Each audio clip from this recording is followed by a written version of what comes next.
Before we begin disassembling our SPC, we want to make absolutely certain our firearm is completely clear and unloaded, and that there is absolutely no live ammunition anywhere in our workspace. To begin with, we're going to separate the lower receiver from the upper receiver with these takedown pins.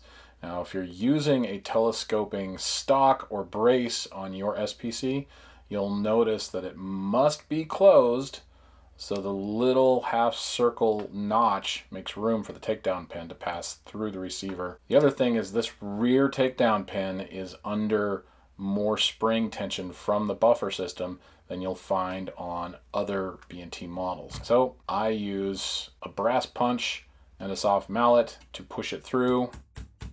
And at this point you can just rock the lower open and service your trigger or clean out debris if you need to, but we're going to take the whole thing apart. The front retention pin is under a lot less tension, so it's easy to just get started and pull out with your fingers. Then just grab onto the charging handle and the whole rear stock and buffer system come out together. Pull the charging handle back a little bit more and you'll be able to gain access to the bolt carrier group and pull that out. And then finally pull out the charging handle. You have successfully disassembled your SPC9. Now, reassembly is simple and goes in exact reverse order from what we just did to take it down. You're going to start with the upper receiver and replace the charging handle into its channel, followed by the bolt carrier group. Make sure you have firing pin forward, and then slide both components in together.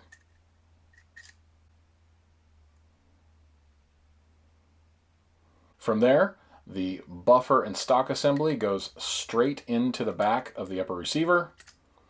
You'll notice there's just a little bit of spring tension pushing back. That's what makes the rear takedown pin so difficult to remove and insert. So start with pushing the front takedown pin into place with your finger. Then turn the gun over, and while applying a little bit of rearward pressure, get the pin started so it connects to the lower receiver. And then I like to use a soft rubber mallet to help it go through the rest of the way. And finally, we want to function check the gun to make sure the action works, the safety, the trigger, and make sure everything's in its place and functioning properly. And now your SPC is reassembled and ready for the range.